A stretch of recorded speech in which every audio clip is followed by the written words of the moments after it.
Val, I saw your Chibi Kiki spam in my my chat room. Awesome. I'm back.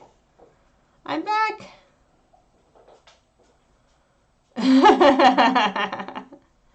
I do believe in cameras.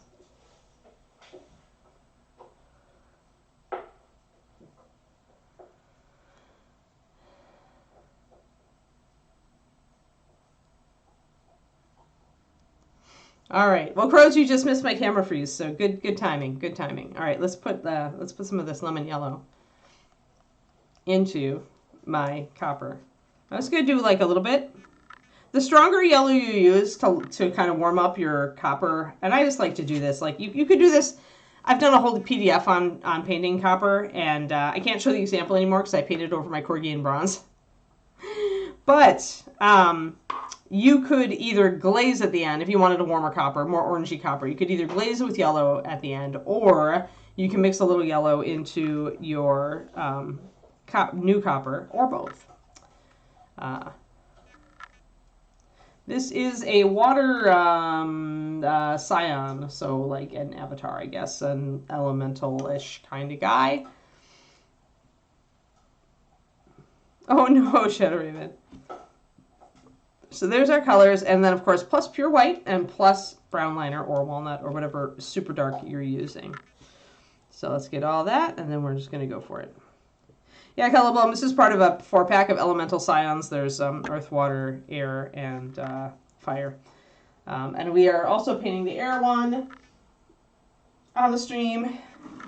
The air one is Mr. Genie. So these guys are in the same box set. So it's water and air.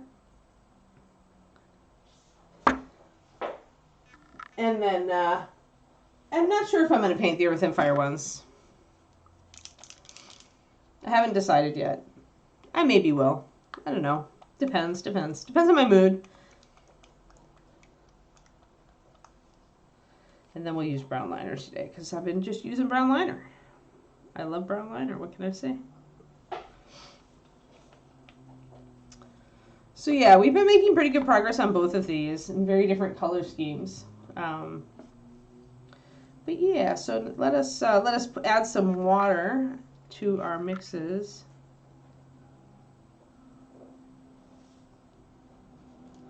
So everything is 2-to-1 for the most part. I think I might have just done, yeah, it's about 2-to-1, I think. I think I did 2-to-1 on everything. So Fishy is here, and we've got all our colors. I will just mix everybody up here.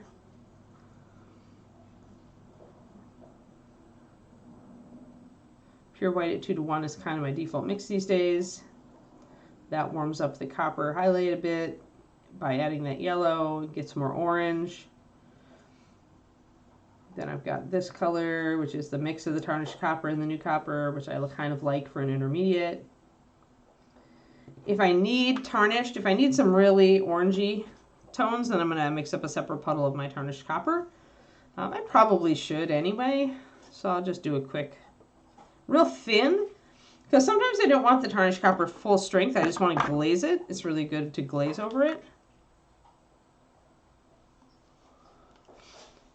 Yeah, I mean, I like painting bigger models, and these are bigger models, Pendrake, but they also take a long time to do. And if I'm not, like, I really liked Fishy, and I really liked Genie Guy. I like genies in general, because I'm an Arabian Nights fan, but, there. Oh, I actually did not do 2 drops of water there.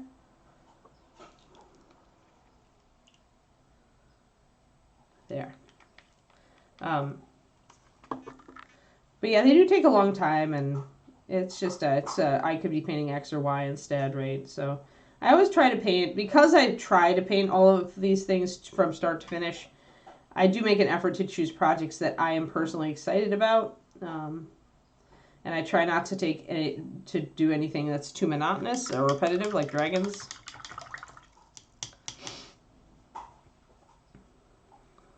Alrighty, let's grab. We'll see about our Winsor Newton. We'll see if it measures up today. Alrighty, boom.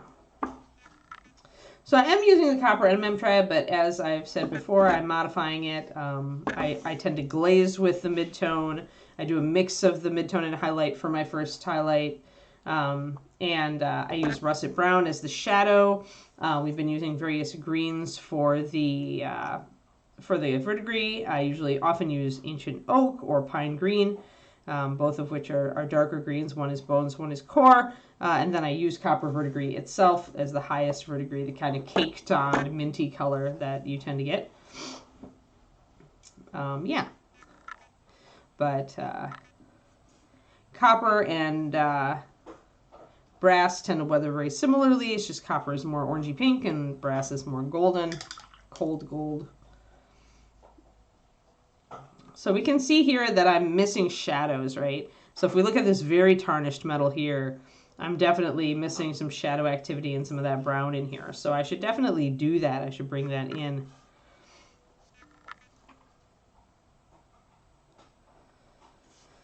So I've got my russet brown. It's thinned down a bit. Since my vest is so dark, I can really afford to just kind of be real loose with my painting. If I cross over my black indigo mixture, it's not going to be a crisis because it's so dark already. You won't really be able to see that there's brown, thinned brown over it. So bringing in that brown there helps to bring these back into alignment a bit. I can also take my tarnished copper and do a little bit more glazing in here.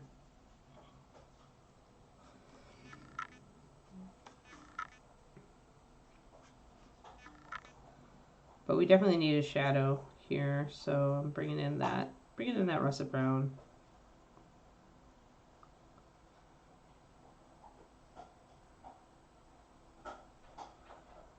And because this is a really fine pattern, I'm probably not going to bring it down as much as I could, but this is still fairly dark, so it's enough to kind of get that effect. Hey, Samari.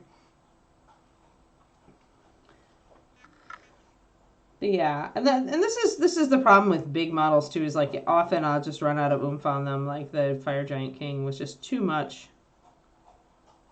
So I've learned from that, and the reason that I decided to do these elemental Scions is because I really like them, and because there's enough detail on them that's kind of mixes things up and makes it different. There's enough different things I can do. I try to, even though we've been doing this for years now, I still try to choose models that'll let me demo different stuff.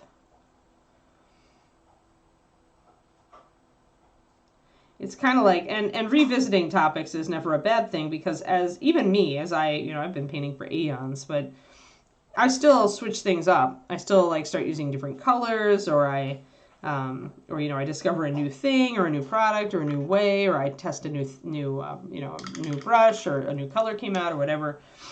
So revisiting topics is also always interesting. That's what I do on the Patreon as well. I have a Patreon at patreon.com/paintingbig. I'm excited about this month. There's a lot of color stuff this month. But yeah, so I'm starting to maybe revisit some things there, or touch on topics I touched on before, but to just do a basics video, or to do a little bit of a different take on things. Adding in some white highlights there to really pick that up.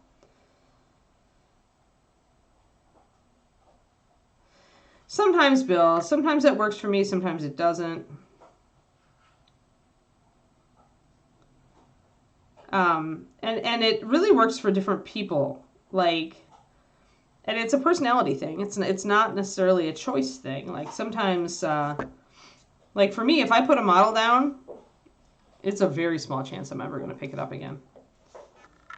Like the only way is if I keep it out of my desktop staring at me, and I definitely limit myself as to the number of models that are staring at me at any given one time, because they stress me out. Once it stresses me out, I know I'm never going back to it, and it's done.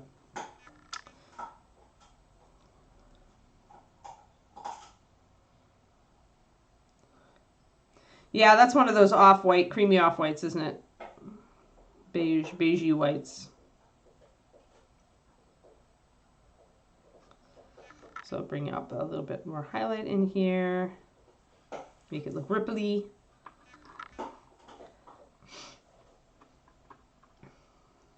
All right, so let's pop the, let's hit these. Actually, I lied. Let's not hit these yet because there's areas I need to highlight here.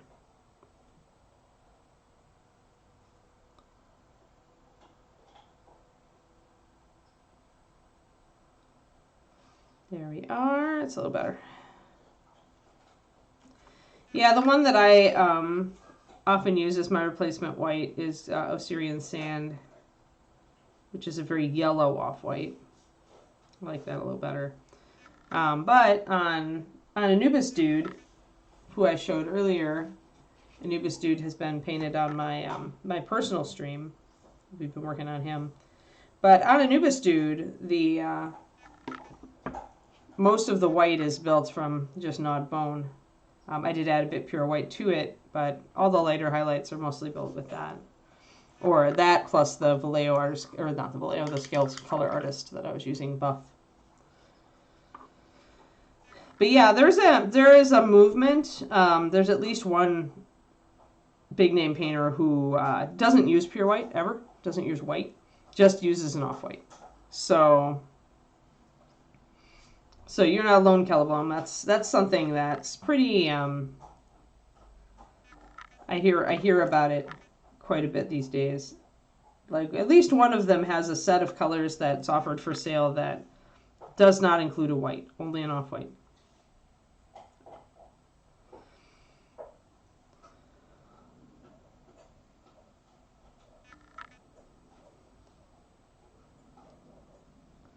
You do need your white if you're doing NMM or shiny surfaces. If you're trying to do a faux shiny effect, then you need something at least close to pure white, something really pale.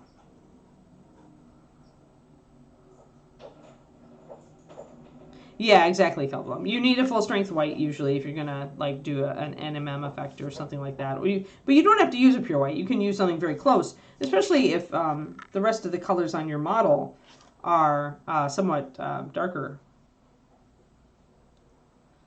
Because it's really that you just need the contrast. So if you're painting a really dark model, your white on your NMM doesn't need to be white. It just needs to be a very different. I need to get really in focus. Forgot when I restarted my camera I needed to refocus. And I totally got distracted by the bracer and didn't start on the shoulder pads. No, shoulder pads, Anne. But yeah, you just need the contrast between dark and light to get your NMM to look correct. I like pure white just because, like, for things like the water, I do really like bringing that up. There are some times that I don't want the same off white.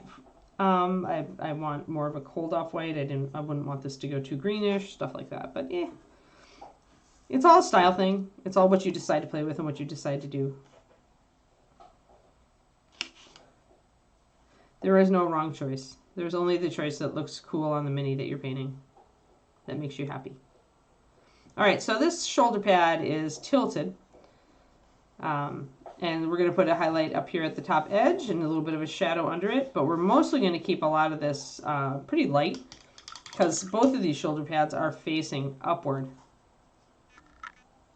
I almost never use pure black. And the only time I do is when I'm painting the rim of a base.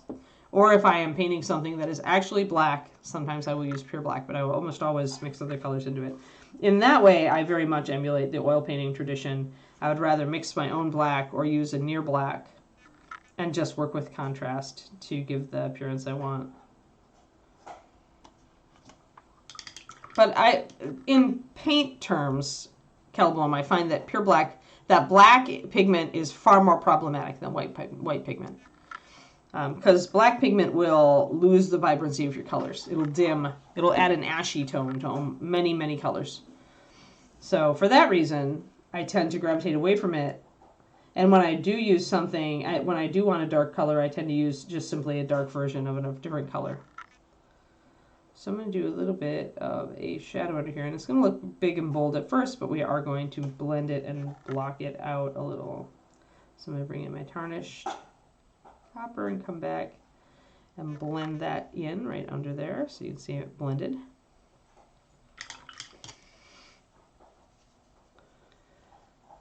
Yeah, I think that's pretty standard if you're aiming for more realism.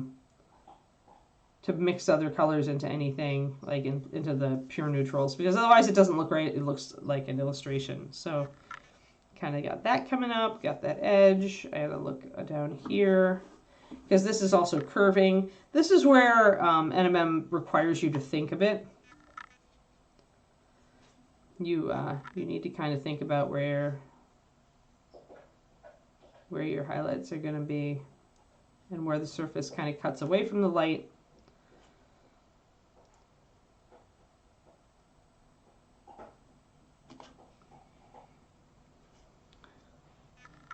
Hey there, Paul John's Life. Yep, that's what I do. Mix blue liner and brown liner. That's something I've done for a long time, ever since the liners came out. I find that I agree with you in that it makes a very good, interesting black. You can also just use solid black. That is a painter's black. It is made with blue and brown mixed into it already. Rhonda really likes that one. So I'm making a little bit of a highlight there, because then it's going to curve away from the light here. You can see the shadow, in fact. I haven't even painted that shadow. It's just darker because it's turning away from the light. So I'll grab some brown liner and russet brown and put another shadow right under that. We'll actually paint it on. You can see it there.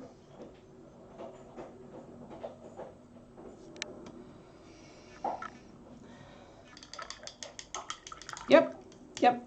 Solid black is a black made with blue and brown mixed in. All my blacks are different. Pure black. If you want a pure black that's only lamp black pigment, then it's pure black, or in Pathfinder Besmar black. All the other blacks have slight variance. Solid black is the blue and brown painter black, and dragon black is a cold black with blue and violet in it. Since we tend to want our shadows to be colder, I thought I would try and play around with that. There's a nick in his shoulder pad here, so I can accentuate that with a little line. I have a PDF, again, on my Patreon. I think it's on the, I'm pretty sure it's on the Color Workshop. I did it, I think, within the first year. But it's all about the blacks and whites in all of the lines, and how they're different. It probably is called black and white. And it would be, you could find it under painting black or painting white keyword, I'm pretty sure.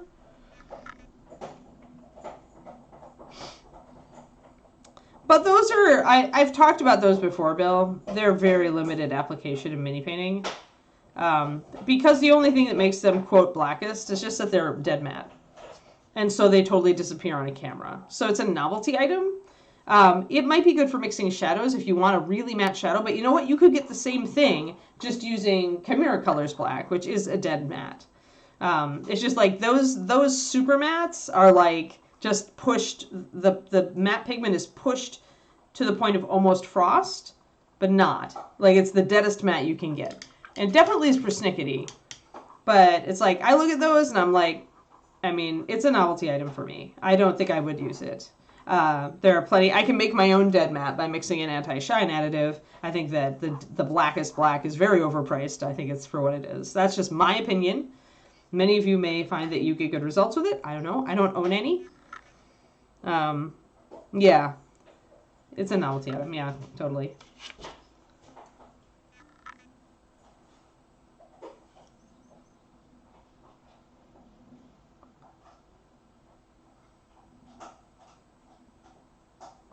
So I'm putting in shadows here, and then I'm going to bring up the highlights again. Just try to blend things in a little bit nicer. And the theory here is you're going to have a brightest highlight, and on this model it's going to be where it hits this top edge.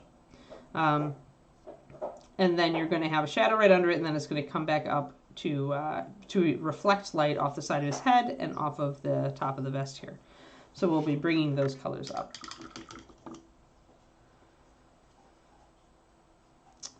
I mean, relatively speaking, Salmari, just so you know, we do put a consistent amount of matting agent into every Reaper paint dependent on base.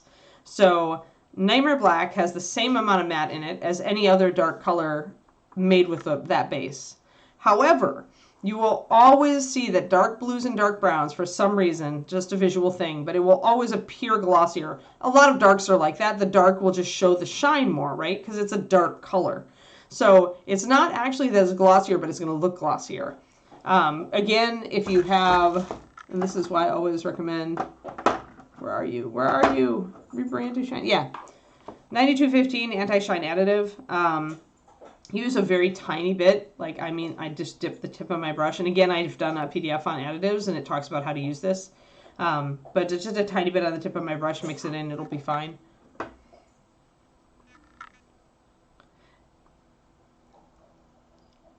But that's why I did the anti-shine additive, because some people do want a dead matte. I don't. I think it just is more problematic on miniatures than a bonus, but people disagree with me, and that's cool. And so we do make the anti-shine additive. The other reason we put out the anti-shine additive is because when I made it, the majority of paints were glossier than Reaper.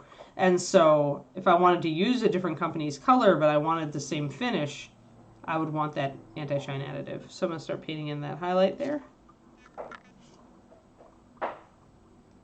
But yeah, a lot of times with dark blues and dark browns and dark colors in general, but I specifically notice it more on blues and browns for some reason, you'll notice the shine more.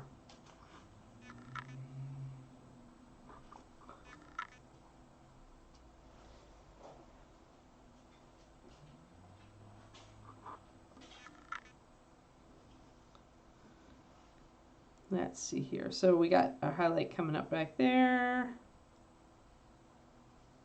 I want reflected light down here.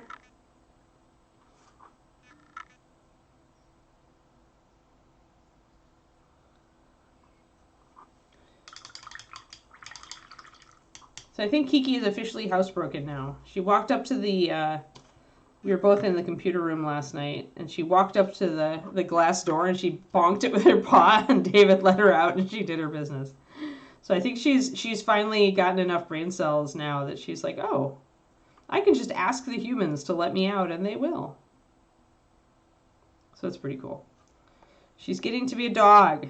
There we go. That's more the color I want. So now I don't want this exact line all the way across the top there, so I'm going to mitigate it a little bit. Kind of fudge it out. I'm going to take my tarnished copper and glaze a bit. Interesting.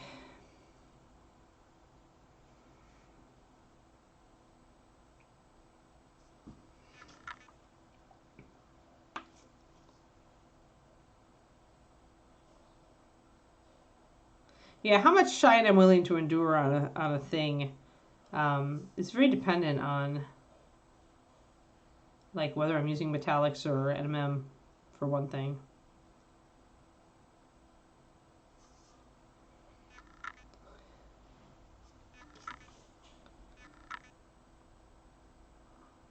But I tend to like a very consistent finish on my paints.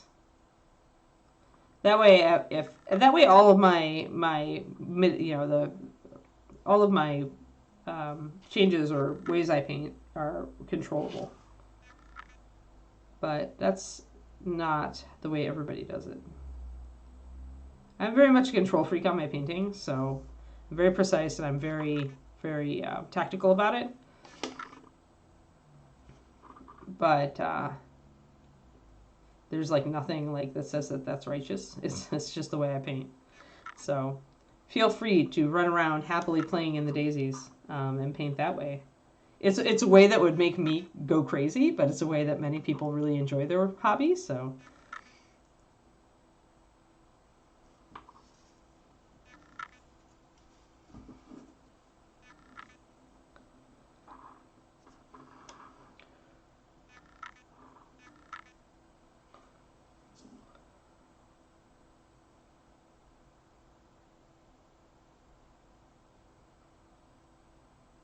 But yeah, the more I paint and the more I see how other people paint, the more I realize that everyone really is different in what they are looking to get out of the hobby and in the way that they tackle it. And different things are going to make you happy. So it all goes back to, again, finding someone who kind of tackles the hobby in a way that's helpful for you. They may not even tackle it in precisely the way you do. They may just be good at, like me, at explaining things in a way you understand, or you know, maybe they're just good at the way they organize their, you know, their painting, or the way they start up a model or something like that. So, but yeah, there's so many people painting on the web. There's my little, putting another highlight on there. I'm going to darken a bit there. Oh yeah. Yeah. Hey, look cool is all it needs to do. Yeah, painting that sweaty horse thing, you have to kind of paint the horse like it's NMM. Because that's essentially it's an entirely wet surface. So when you're painting a wet surface, you're using many of the same tactics you are for a very shiny NMM. Without the like reflecting the world, but more like hotspot highlights and stuff like that. That's a topic that people want me to tackle for the Patreon, but it really needs the right model.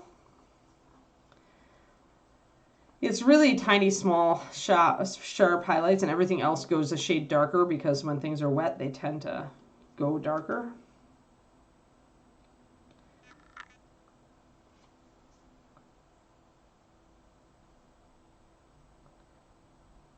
And in many ways, it's very problematic. It's even more problematic trying it on 28 than doing NMM on 28 because of the nature of like the highlights need to be so good. So there's our shoulder pad coming up with this little scar on it and stuff.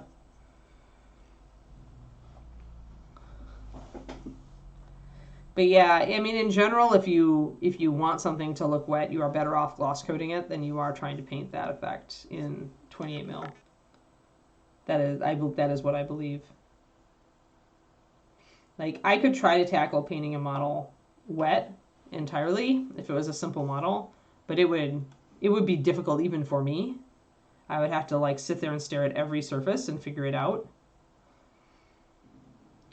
All right, so this is a big rounded, and unlike this one, it doesn't have an edge up, right? It doesn't have that edge up thing. It's just more of a rounded surface. So I'm gonna paint it more like that in the round. I'm gonna get my shadow in. And there's definitely a bulge where it goes under his shoulder, and then there's a little bit of a divot. So I'm going to kind of put that shadow in, very rough, and I'm going to take my tarnished copper and glaze over the top, mix it in a little bit.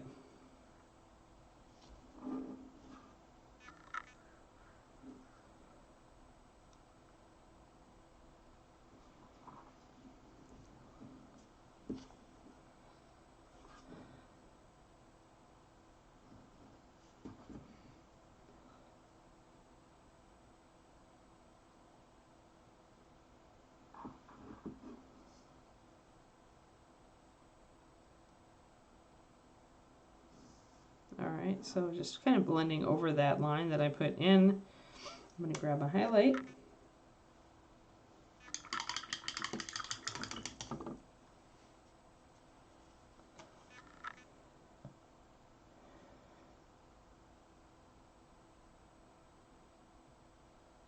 So yeah, just as a reminder for people who came in late, I've got a doctor appointment tomorrow that I had totally forgotten. Otherwise, you guys would have had more notice. So I will not be on tomorrow. But I will be back on Thursday.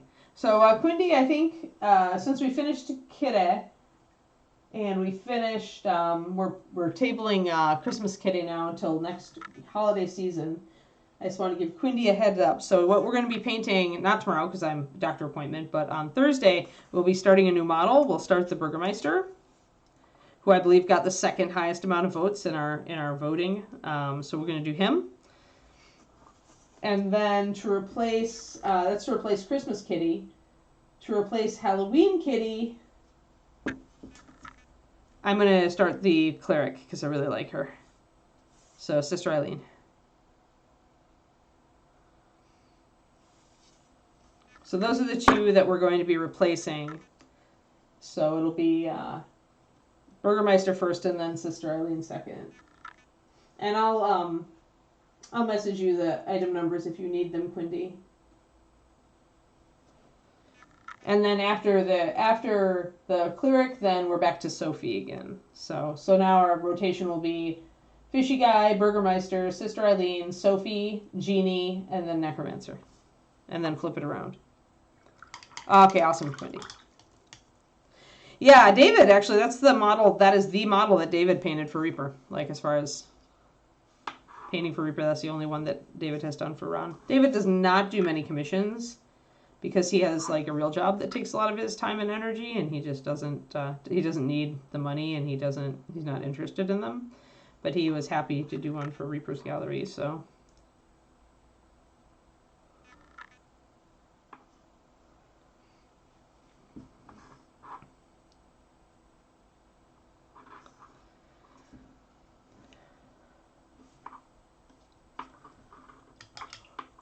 So somebody once, I forget who it was,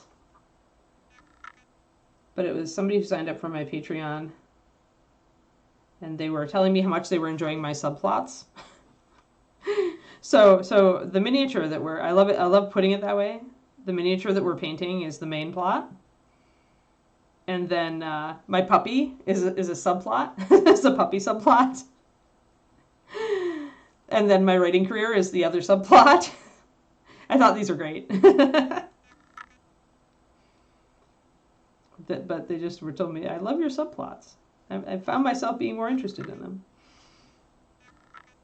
I was just thinking about that this morning. So all of our lives have subplots. And the problem is when the subplots like take over from our main plots. A kitty, oh man. I think, oh, Julie, here you go. Here you go. It's an Easter bunny, like, bending over with an egg in his hand, and his eyes have gotten really big, like Spooky Kitty. And behind him is Cat Dragon, behind a little stand of, like, grass or something, is Cat Dragon crouched with its butt in the air, about to pounce. That's what Easter Kitty. That's what Easter Kitty would be. It would be the Easter bunny leaning over, placing an egg, looking freaked out, because there's a Cat Dragon right behind him about to pounce on him. That's what it would be. It would be terribly cute. Yes, it would. It would. It would be really funny. I like funny, so. So yeah, so here we are. So you can see the NMM starting to take shape here. With the shadow, and I'm bringing in some light, I'm bringing in some more light, and as I do that, you start to get a feel for it. Now, when we've got broad blends like this, what we're essentially saying is that it's not a terribly shiny, polished copper. It's more of a burnished copper. You would buy that many.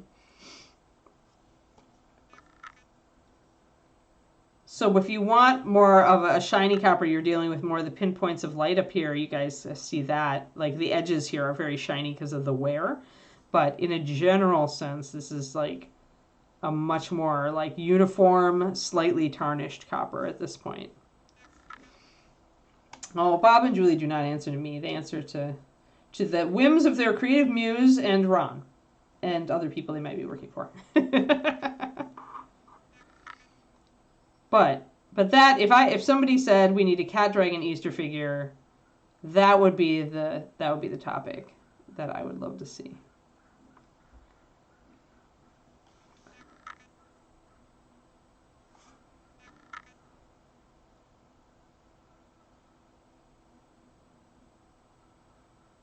I don't think we've got a pouncing Cat Dragon, do we? We don't have the Cat Dragon with the butt in the air.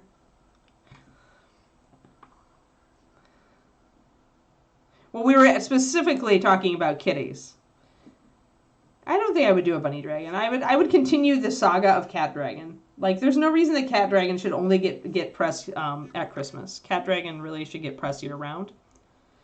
And Cat Dragon, oh, here's another one, because we have Cat Dragon in the Christmas box, but we could also have Cat Dragon fitting in the heart-shaped box for Valentine's. And I'm a dog person here, Bill, but, you know. But Cat Dragon is pretty awesome. So, raising up the highlight here. Oh no, I just painted myself. That's what you do when you paint your mini with the wrong color palette, guys. You grab water really quick and you slobber it all over it. Then it comes right off. Don't let it dry. Just do it. Don't think about it.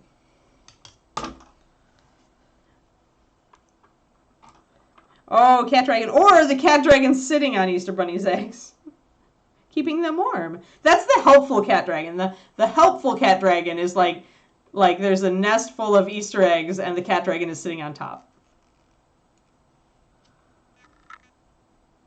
Yeah, wiggle butt cat dragon. That's what we need. That's what we need. We need a wiggle butt cat dragon.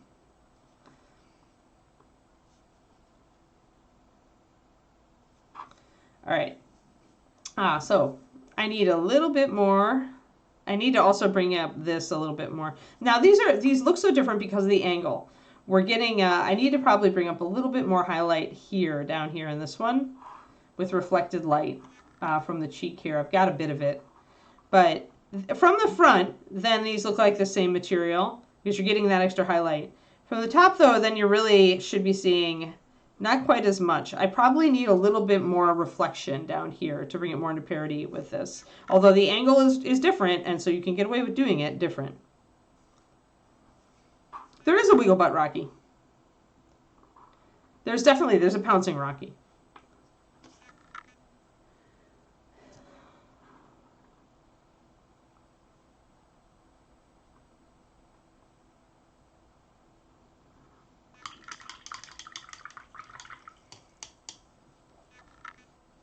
All right, I'm going to raise up the highlight just a little bit on this one.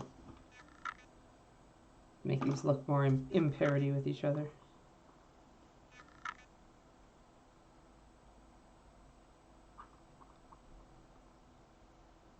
Yeah, on the Kiki subplot, she's definitely growing up. Like, she's getting so much more mature.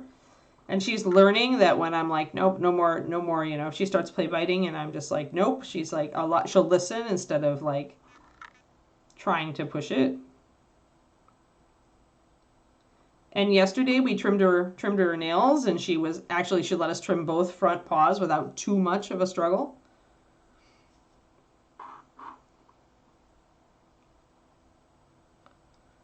I thought so. I thought there was a pouncing Rocky. I remember one with its butt in the air and its front paws along the ground. So just a little bit more highlighting in here.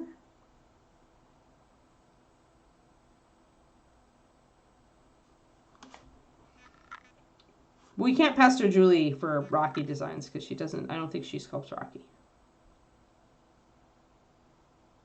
But we can totally pester Julie for Cat Dragon designs because she totally sculpts Cat Dragon.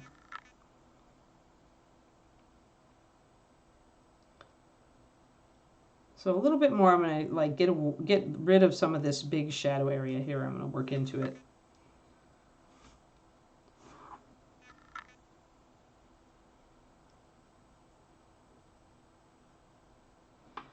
To bring it a little bit more light so it's more in line with this other one. Like so. Yeah, I thought Gene sculpted Rocky, but I wasn't sure. Yeah, it's sneaky Rocky, because he's sneaking up and about to pounce.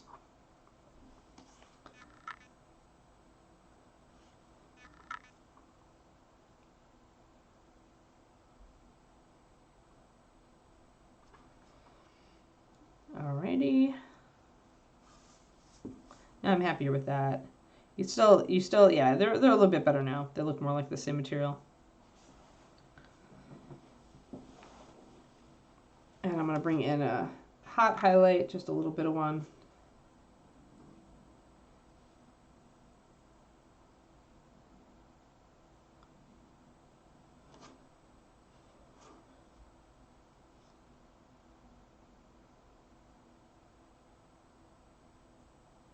And the shape of this highlight is oval because the shape of this rounded surface is oval. So your highlights are always going to emulate the shape of the surface. Highlights and shadows both. Highlights and shadows are just giving you information about the shape of the surface.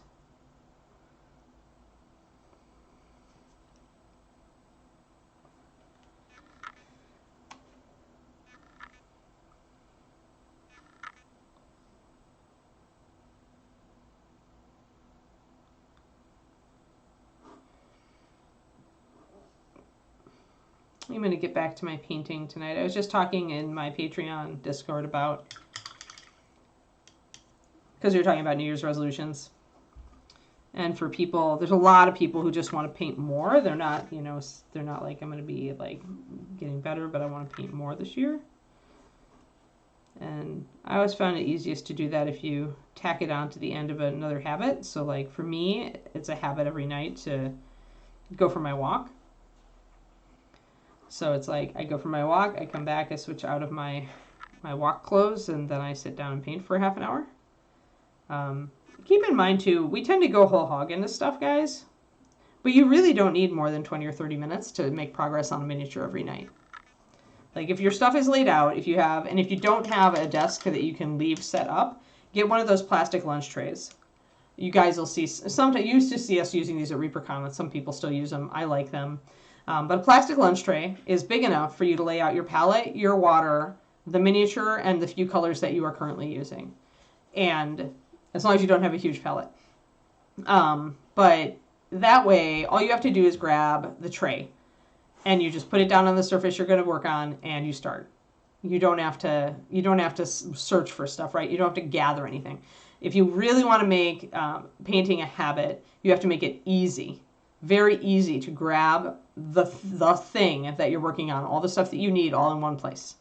And then it takes all that you don't have to push against the idea of, oh, I need to get all my stuff together. You've got it there already. So, and if you're, that's cool, Richard Bennett. I don't know if it works that way, but it's all good. What's up, Kiki? I took her out before a stream and she didn't have to go, so I'm like, told her she has to make it through stream now. Oh, Surfer Dude Rocky. Yeah, that's pretty awesome, Cornico.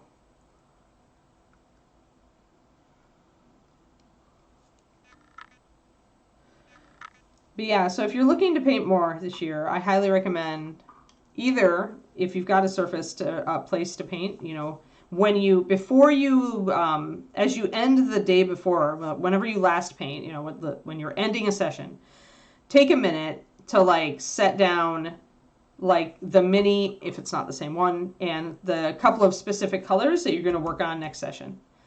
Like the easier you make it for yourself to get started, the more you're going to get done in a short session, and you'll be happy because you won't have anything in between you and just starting.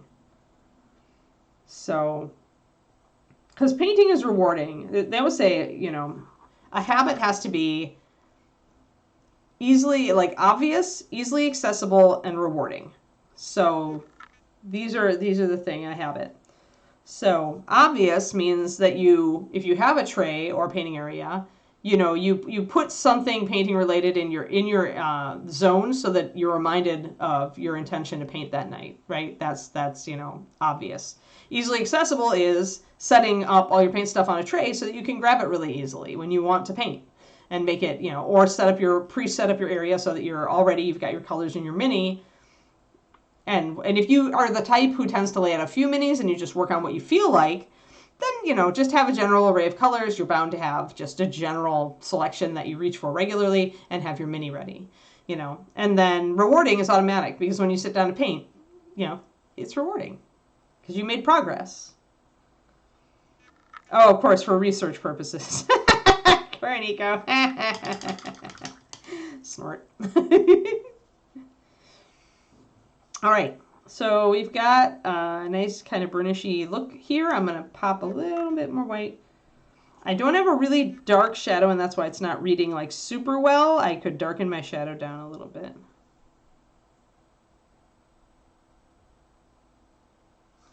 So a little bit brighter, and then we'll darken our shadow. And the more we do that, the more we pop our highlight and darken our shadow, the more metal it will look. But yeah, so for all of you who are trying to paint more this year, consider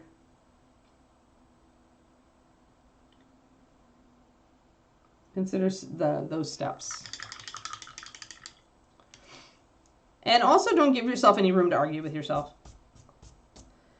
Like, I find it kind of key to, like, if I feel like maybe I'm going to whine about it and not really want to sit down, or I'm going to get distracted, I make a point of just going and sitting down and doing it. Like, try to shut off the chatter in your head that would distract you with something else.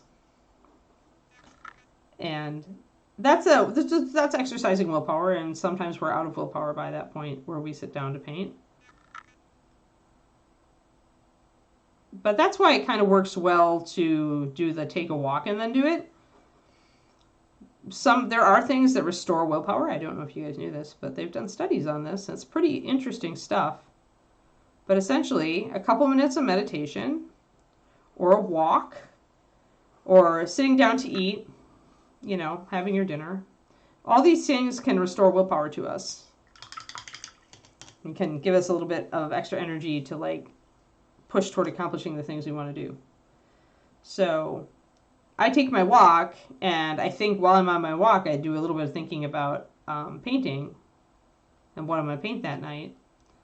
And then I'm kind of like, I enter into, when I come back to the house, I'm like ready to paint, like I'm in that right mental zone to paint. So kind of tactics for you guys to try if you need help. The thing with contests is, like,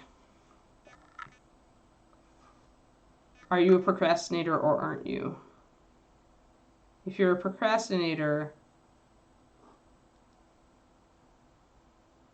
it can be hard. That's why I like the nightly painting habit, because even if you do like 15 minutes of work on a model every night for like 3 months, or every night you've got time, you make a lot of progress that way. Alrighty, so got a bit of more of a shadow in there, and I'm gonna work it on my highlight a little bit more.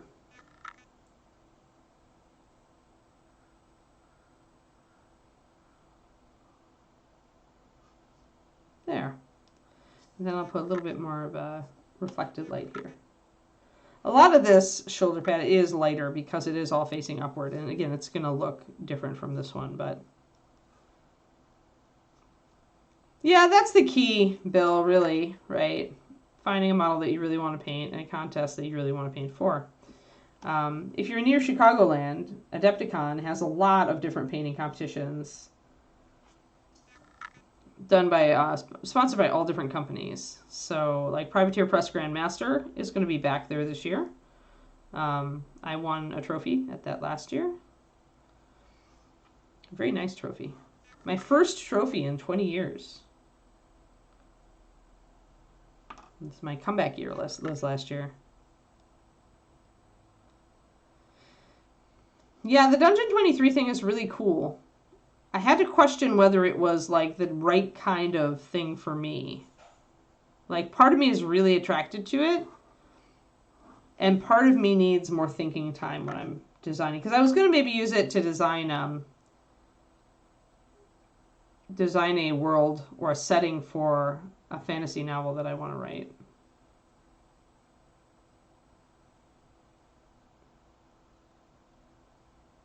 I may still do it, but I might do one a week and just think about it. I'm learning that some people are really fast writers, and some people can just sit down and toss off words, but I'm learning that I'm very much a thinking writer. Like, I need to ruminate and percolate on stuff if I'm going to do my best work.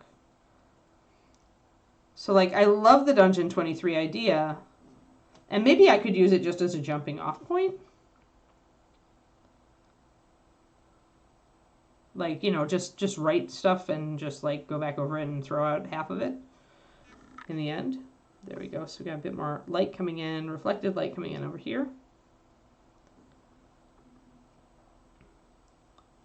Yeah, and it's just, we really are all very different. Like, learning how, spending a little time to learn how you optimally function is worth its weight in gold. That was my project at the tail end of last year, and I'm continuing it into this year. I actually just signed up on a class for that. I'm super excited. Can't wait. There's going to be a lot of coaching involved in it, but it's essentially just kind of like they ask you get a lot of questions about your process. And what I really want to do, since I'm about to publish my first book, is I want to kind of figure out what my best writing process is for me. And you could easily apply this sort of thing to a painting process as well. But it's like, do you have to think a lot before you get a good idea for a mini, right? Or for, in my case, a story or a book or a character or whatever, right? Or do you like just you're full of ideas, like like you say, the person that writes a week's worth of dungeon stuff in a day, right? And some people will go back and forth. They'll like do a week's worth in a day, but then they'll be dry for 5 days while they think about the next set, right? And none of this is like what a lot of people don't realize is none of this is a choice. It's the way you're wired, and it comes from the way you've kind of done your life since you were born. Like, so you've wired yourself a particular way, and you can within, you could try to change parts of that. It's just hard as an adult to get real behavioral change, but you could work on some parts of it. But if you're like me and you're just a slow thinker, like you just need a lot of thinking time, there's definitely a ceiling there where you're always going to need a certain amount of thinking time. In Writerland, they call that like the whole there are people who want to write a book a month, and there are people who can write a book a month. I am not a book a month person. So there we go. So we've got a nice kind of burnishy looking shoulder there. I still feel like I need a bit more brown in here. And the problem with things like the Dungeon 23 is that those people who are already struggling are probably thinking there's something wrong with them. But there's not. There's nothing wrong with them. It's just the way they are. They just need to go and say, okay, it's still Dungeon 23, but it's going to be one detailed room a week. One really cool room a week. That's it. And just give themselves permission to like spend those extra days just thinking about awesome ideas for that room until they're ready to write it.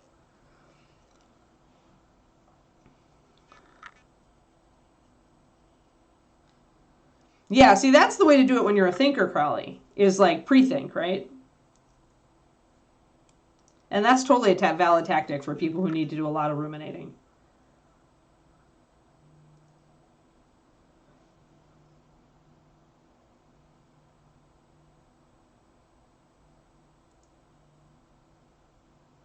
Like if I want to paint a mini and I don't have a color scheme for it, I need to let myself kind of think about it and toss color schemes around in my head for a while. And it's not that I'm stuck or that I'm like, desperate for an idea and I just don't have any. There's nothing wrong with that. It's just the way I work. I need time to think about ideas until I find one that's really exciting for me. There, a little bit more brown. I want a little more brown in there. And I think I'm going to glaze, actually, over the back of this. I'm going to glaze with my tarnished copper. I want to make sure it's still glaze consistency. It's a little bit heavy. I'm going to pop a little water in it.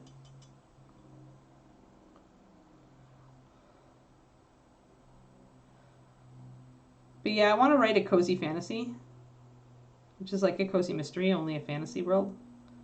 And I have an idea for what I want to do with it that kind of excites me. But I'm still like, I still need to figure out, like, there's key things, like, how does magic work? Although I discovered, okay, this might be a cool thing for you guys. Maybe you already know about it. There's a tool for writers that helps you design a magic system. Let me see if I can find. I'll have to look for what it is. I think I've got it in my Kindle, though. Hold on. So if you love to play around with magic systems for your D&D game, here we go. So C.R. Rowanson, the Magic System Blueprint. I'm looking forward to, I looked at his PDFs. He's got free PDF downloads, both for the simple and then the more elaborate and then the most elaborate on his website. Or her website, I'm not sure. Their website.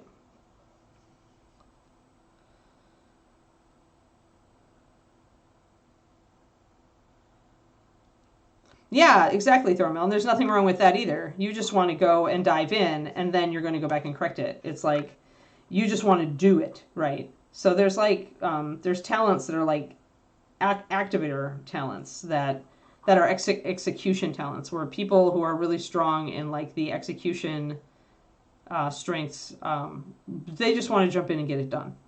They'll go back and tune it afterwards, but if they don't just jump in and get it done, it's never going to get done. Like, and then there are people like me where I need time to focus to get things done. So that's why, you know, David having gone back to work is why the pandemic was really difficult for both David and I.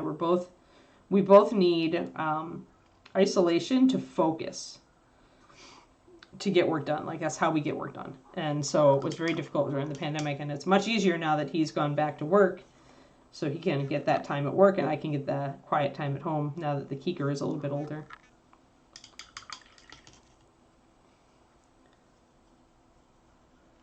Yeah, Crowley, that's how books work too. There are very few writers who will outline a book completely and then it never changes. Like, they're there. There are writers out there that do that, but they are not common. And so the dungeon would be, because as you write, as you create, more ideas will come to you, right? And some of them will be better than your initial idea. Some of them will just make more sense because in your initial idea you didn't think about, well, how did the gnolls get into this dungeon in the first place? Oh, there could be a cool thing that got them there, you know, whatever. You know, so you're gonna come up with other ideas. And I think that some people get frustrated when that happens, and some people, you know, they wish they could stick to their outline, and some people embrace it, and it's just, you know, again, it's your process, it's you.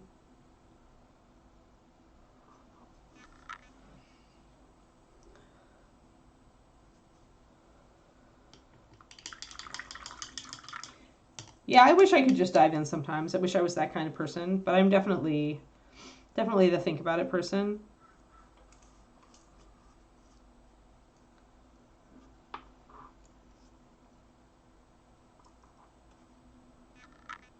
And I just have gotten to, I guess the way to deal with it is to just understand that it's not a problem, it's one of your strengths, and so you've got to view it as that and figure out the best way to utilize it. So like you have, Thormel, totally figured out, you know, you're just like, I'm just going to jump in and do it, and even though it means editing, I'm still getting things done, and that's, you know, presumably satisfying to you. So it's like we were talking about all those different motivations for miniature painting, right? Everybody's got a different reason they're attracted to this hobby. And sometimes, most often times, there's several reasons.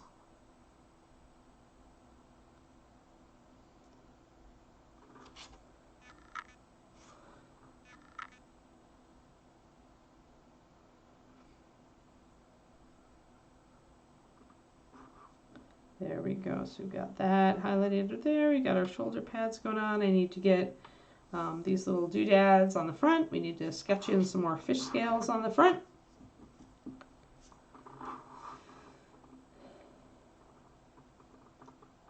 But yeah, the hardest thing can be to understand that other people don't really function like you do, right? Some people have trouble understanding that. They're like, why can't everybody do it like I did it? Or as a student, you're like, well, wait a minute, this guy's process makes sense to me. Why can't I just do it like he does it? And it's just, it's not the right process for you.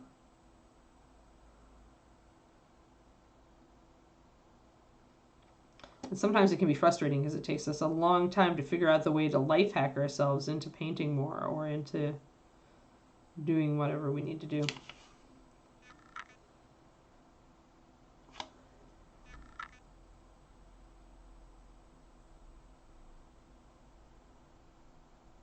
And some of us are the types who just want to get a mini done and move on to the next mini. And some of us are the types that want to agonize over our first mini or the mini we're on and make it better, right? And I'm usually one of those, I want this to be good folks, but over time, over the many years, I have become better at letting myself go on that, like just saying, nope, this does not have to be perfect. That's not the point of this project, right? I just want to paint it. And I still have to fight that perfectionist part of myself, the part that wants everything to be perfect.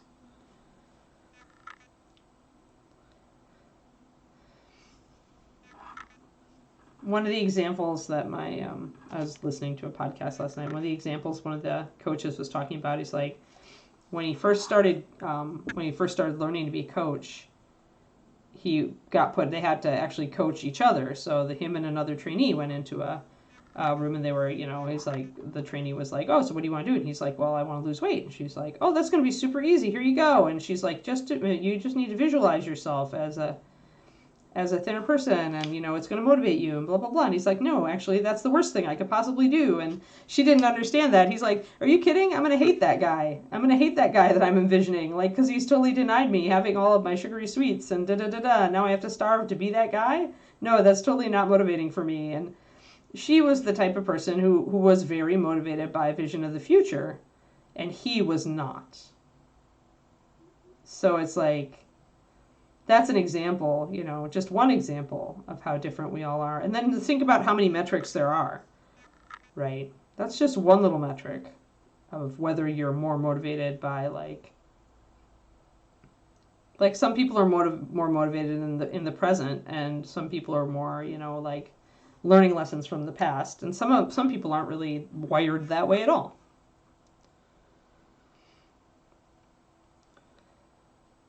$159 chances to switch to something else.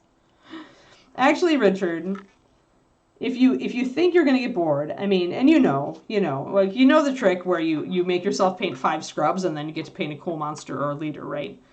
You could also do that by going outside of your army. So if the army starts to feel like it's a job, the first thing you should do is treat it like one. So it's like, all right, well, I just need to do half an hour work on these dark elves, and then I'm going to spend half an hour painting something else that I'm motivated to paint right now. You're still going to get progress on your dark elves.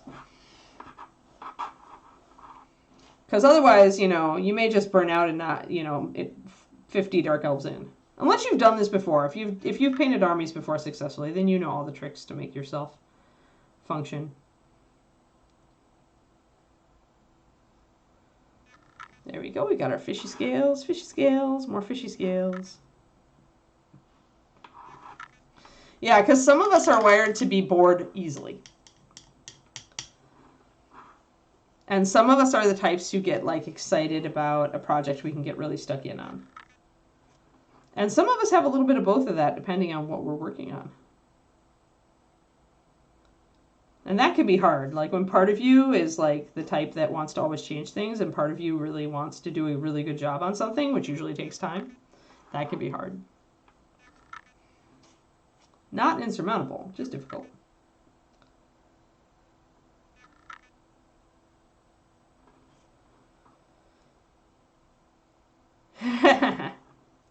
Well, that's your goals, right? That's all about goals. All right, so we've got our little swirly things here. I'm actually going to do the shadows on these first. So we're going to do the vest detail there. Yeah, always have a plan B. Yep. Yeah, and that's cool. Like, because some people, if you get the first regiment done, that will sometimes motivate you to get the next part done, right? And some people are wired that way. So that's a cool thing. Sorry, guys, allergies today.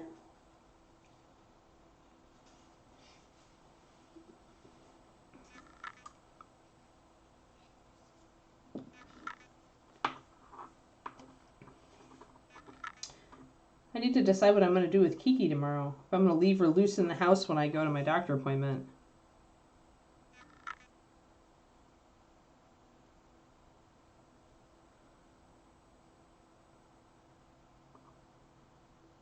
What do you guys think? Should I try it?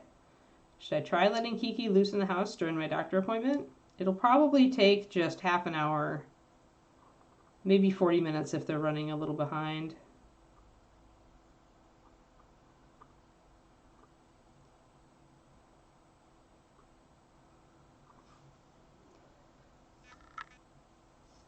Yes, there you go, Quindy. What do you do without me, Quindy? Painting up 6 orcs. I painted 120 gaunts back in the day, but oh my gosh, those were so simple. Like, I did a very, very simple job on them. And never again. Never again. That decided me that I was not a Horde army painter.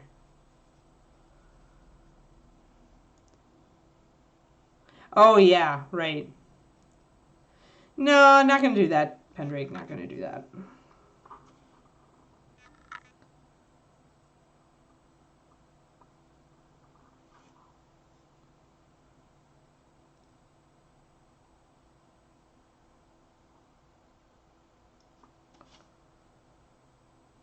All right, so let's see here. So I got some liner in there. Quindy.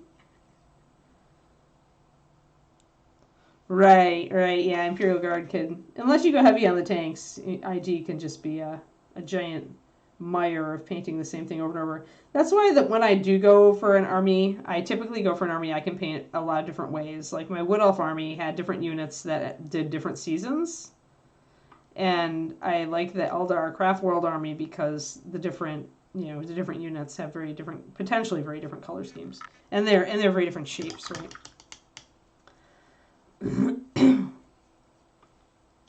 So if I'm going to paint an army that's at all repetitive in color scheme, it has to be a smaller army.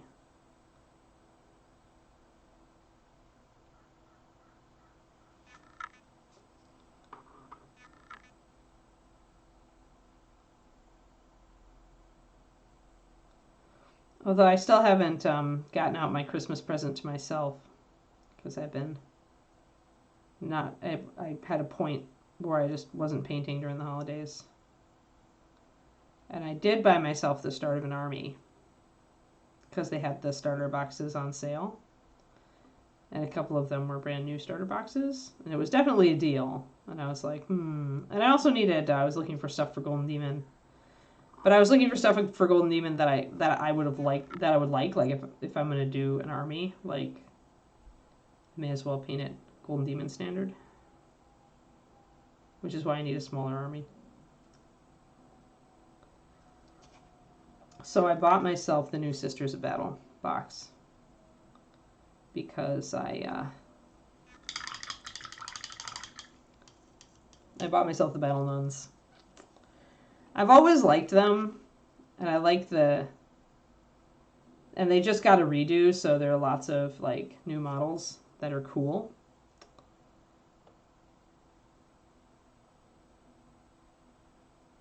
So I decided I would do that. And they're not like that hard. If you paint the armor, it depends on what color your armor is. They tend to be different combos of red, black, and white, or red, black, and parchment, which I can do. Like, black is easy for me, and red is my favorite color to paint, and I love painting bone and parchment too, so.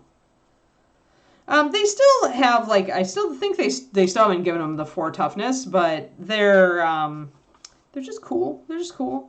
I'm not so much concerned with their playability, HM Road Dog, because I'm used to losing. When I play 40K, or when I played Fantasy, I always was playing a weak army, just because I pick based on the aesthetic, not on the strengths of it.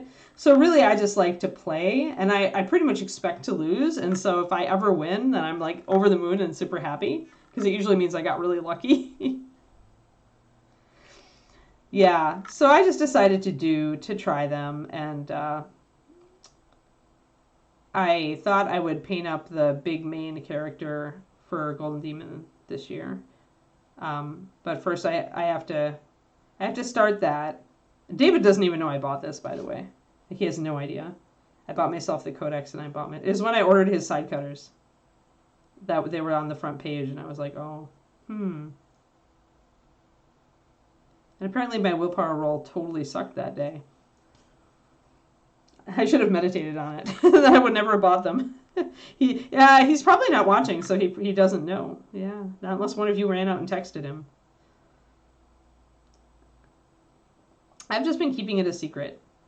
Because the minute, sometimes I find, and Stephen King has talked about this, but it's not true of everybody, obviously, as we were just talking about. But for me, if I talk too much about something, it like takes some of the energy out of the thing. So I'm not going to tell David. I don't mind telling you guys because you're not like staring at me in everyday life wondering when I'm going to start my Sisters of Battle. But for David, I think I'm just going to kind of quietly start at some point.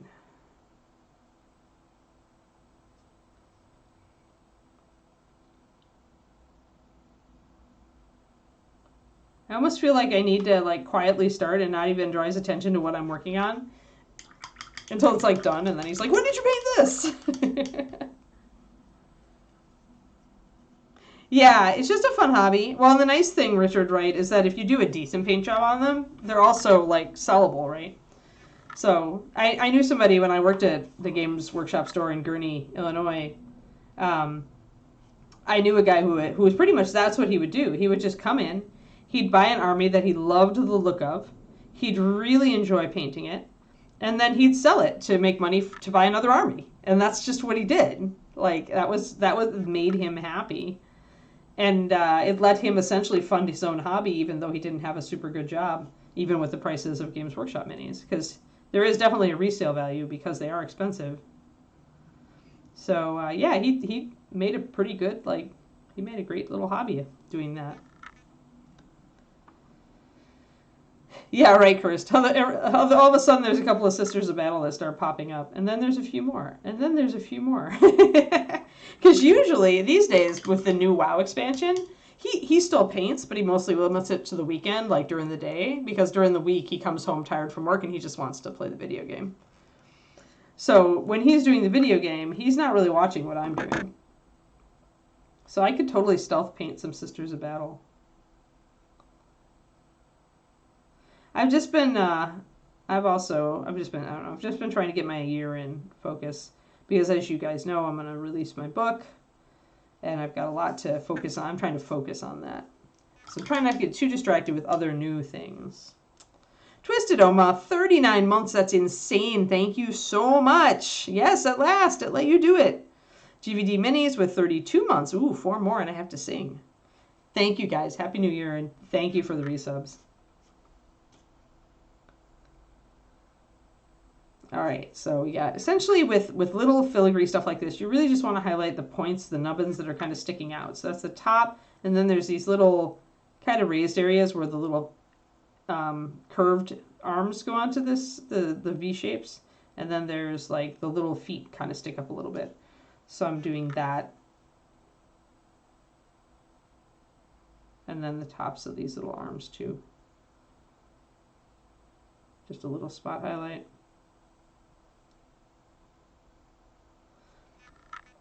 And that's usually enough.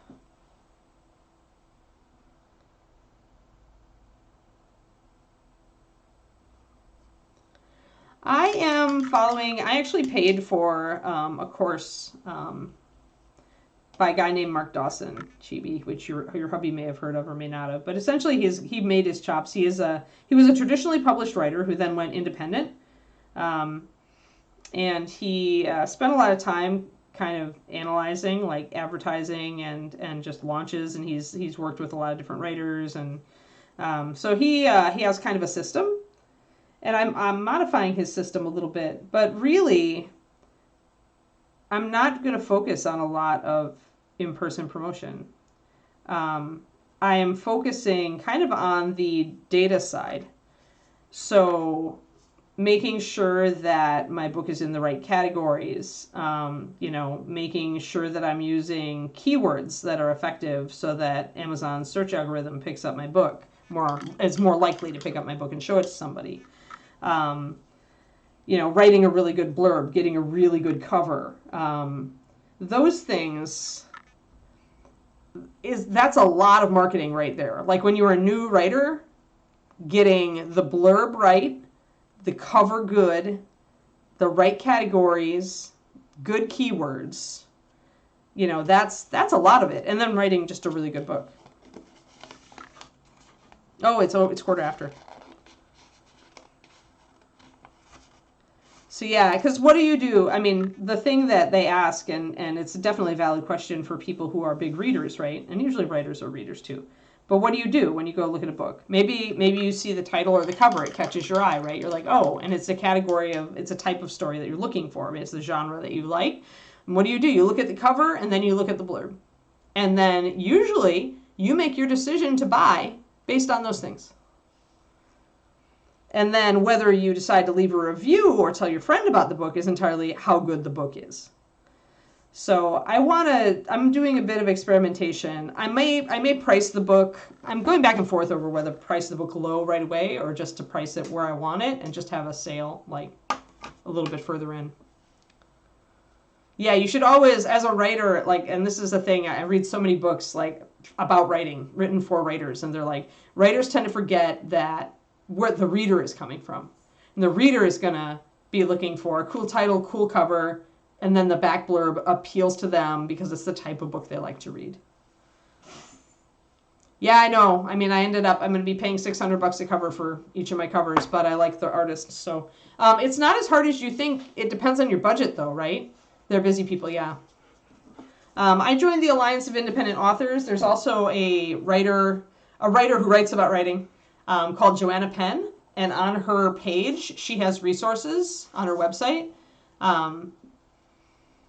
that she has several cover artists, like a whole page of cover artists to look at. They are busy people, and that's why I didn't publish last year, Amy. But you know what? It was a blessing in disguise because it made me look at my book again, and I caught some stuff and made it a better book.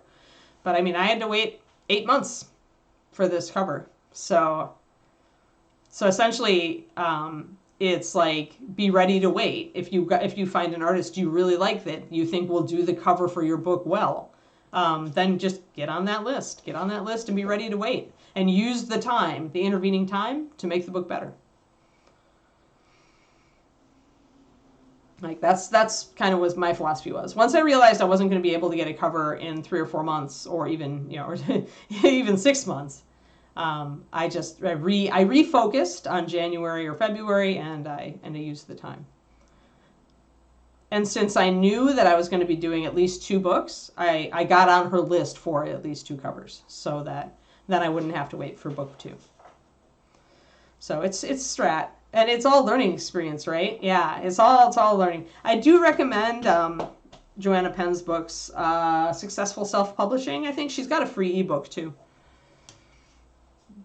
She really breaks down like how to do it, and it's good. Yep, sorry that you're feeling bad, Twisted Oma. I know you have allergies. Oh, thanks, End. Yeah, he's getting there. We've got shiny fishy scales on the back, and he's getting close. Doing a lot of copper. But yeah, definitely we're getting there. So all right, we went really late, but that's fine because I can't be on tomorrow, so I will not be on tomorrow, guys. I have a doctor appointment. I will be on Thursday. So yeah, Jimmy, if he has any questions, if he wants to chat writing, I mean, you could let him on the Patreon. I guess I should make a writing channel on my Patreon. There's bound to be more writers than just me out there. But yeah, and then I can update people on my books. Hello, Ringbolt. Doing good, but we're about to stop. I've actually gone overtime on my stream, and my puppy, is making moves like she wants to go outside. So yeah, totally. I'll go ahead and make a writing channel. It's easy. And I'll just tell people. But yes, thanks everybody, and I'll be gone tomorrow. The next day we're starting a new mini. We're going to start the Burgermeister. He's so cool. Town official. I like doing NPCs, so this will be really fun. So thanks, guys, and yeah, maybe I'll let you choose colors for him. We'll see. We'll see how I feel, if I get a great idea or if I don't. All right? Thank you, everybody, and I will see you again on Thursday morning. Yes, Burgermeister. Ta-da! Thanks, Quinty, for all your work, and we'll see you later. Bye.